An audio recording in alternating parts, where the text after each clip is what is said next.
Hello all, welcome to food styling. డాబా స్టైల్లో చోలే మసాలా కర్రీని ఈజీ వేలో ఎలా ప్రిపేర్ చేయాలో వీడియోలో చూపించబోతున్నాను. హై ప్రోటీన్ ఫైబర్ కంటెంట్ ఉండడం వల్ల ఈ కాబూలి శనగల్ని తినడం వల్ల మన హెల్త్లో చాలా హెల్త్ బెనిఫిట్స్ కూడా ఉంటాయి. ఈ కర్రీని మనం చపాతీతో కానీ, పరోటాతో కానీ, రోటీతో కానీ దేంతో తిన్నా సరే సూపర్ కాంబినేషన్. ప్రాసెస్ ఏంటో ఈ వీడియోలో చూసేయండి. 1 కప్ కాబూలి శనగల్ని నైట్ అంతా సోక్ చేసుకొని కుక్కర్లో వేసి 4 to 5 విజిల్స్ వచ్చే వరకు కుక్ చేసుకోవాలి.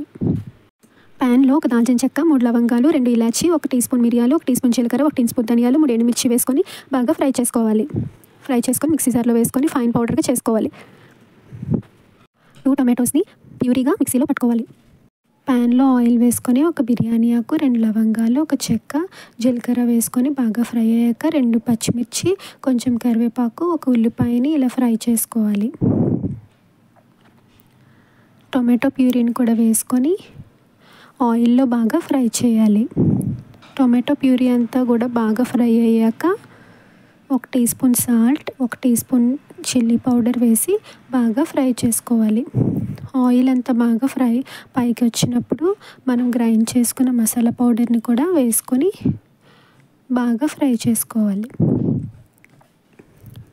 ఇప్పుడు మనం బాయిల్ చేసుకున్న కాబూలి శనగల్ని కూడా వేసుకోవాలి. వీటన్నిటిని కూడా మసాలాతో బాగా పట్టించుకోవాలి.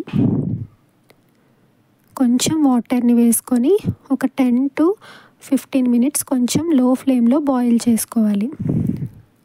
అంతేనండి, ఎంతో రుచికరమైన చోలే మసాలా కర్రీ అయితే రెడీ అయిపోయింది.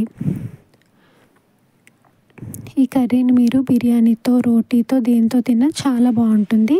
అలాగే ఇందులో ఫైబర్ కంటెంట్, ప్రోటీన్ కంటెంట్ ఉండడం వల్ల వెయిట్ లాస్కి, అలాగే మన హెల్త్కి కూడా చాలా చాలా మంచిది. వీడియో నచ్చితే లైక్ చేయండి, షేర్ చేయండి. ఫుడ్ స్టైలింగ్ ఛానల్ని సబ్స్క్రైబ్ చేయడం మర్చిపోకండి. Thank you for watching.